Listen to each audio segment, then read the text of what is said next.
I know there are some people out there who feel like they have difficulty maintaining discipline on a diet, and that when they eat foods with sugar, even fruit or fruit juice, their blood sugar spikes and they lose control. Now, in these situations, I think there's an argument to be made for limiting carbohydrates, but I think that this is the minority of people out there. And I think there's probably something else going on that is causing people to feel that way, that may need correction. There's a good example that I'm reminded of here, which is that when I was in Los Angeles, I did a podcast with Mari Llewellyn, and she doesn't have food addiction, but she doesn't have good GI reactions to fruit.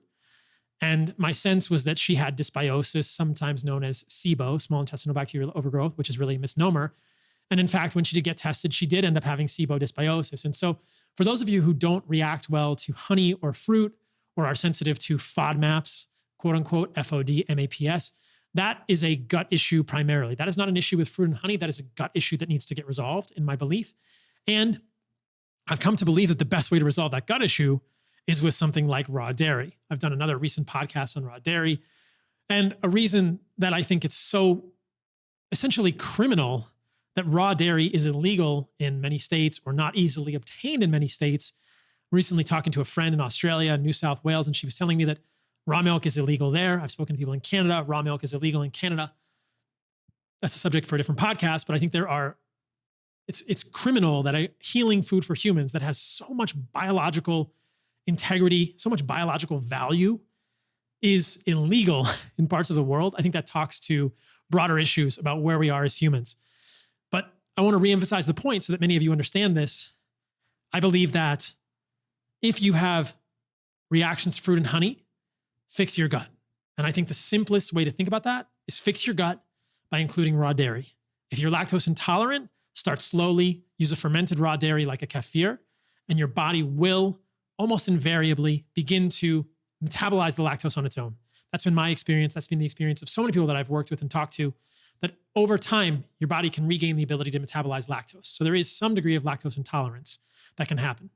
And that gets better over time because raw milk, I learned this from Mark McAfee when I was at Raw Farm in Fresno. You can listen to that podcast if you want. Contains the bacteria necessary to give your body the information to produce this lactase, or that can produce the lactase themselves, and you can become lactose tolerant again. I certainly have no problems with raw milk now. And in the past with pasteurized milk, and even with some amounts of raw milk, I would have lactose intolerance. So it's possible to get back there if you would like to. And I think that raw dairy is an incredibly healing food for humans and an incredibly safe food the majority of the time, especially if you know the sources that you're getting it from. So that's a key caveat there as well. The other thing to know, if you're shifting your gut microbiome or you believe you have dysbiosis, AKA SIBO, is that there may be some degree of die-off as you begin to shift your gut microbiome. I've had a couple of friends tell me that when they drink colostrum, or that when they take Heart and Soil grass-fed colostrum supplements, that they get bloating. And to me, this is an indication that the bacteria, the immunoglobulins in the colostrum, the immunoactive components, the biological components of the colostrum, are doing something. And if any of you have ever taken a probiotic and gotten diarrhea from taking a probiotic, you understand that when you introduce new bacteria or new immunologic components, immunoglobulins that are concentrated in colostrum, there is often a die-off if there's an incompatibility between those populations. So this is how you shift your gut flora. Drinking yogurt, or I would say raw yogurt, especially raw kefir, raw dairy.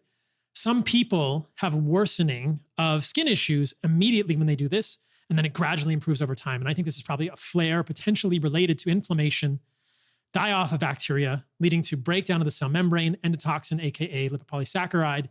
So understand that shifting your gut flora is not always easy, and there may be some uphill before you get to the downhill, but that not every reaction to a raw dairy, whether it's bloating, slightly flare in the skin issues, is a bad thing. Sometimes that happens when you have a die-off. And I think that the way to combat that most simply is to take something like charcoal. So we're kind of off path now on the fruit juice, but I think this is a valuable tangent. And I just want to share this with you all, that if you have gut issues, if you can't tolerate fruit and honey, and you believe you have dysbiosis, and this is almost something you can diagnose symptomatically. You don't need fancy testing to do this, but you can do fancy testing if you would like to corroborate this idea. Doing raw dairy, I think, is the simplest path there, the most naturalistic path, the path that makes the most sense evolutionarily. But if the raw dairy is then triggering for you or causing GI issues, take it with some charcoal and see if that helps.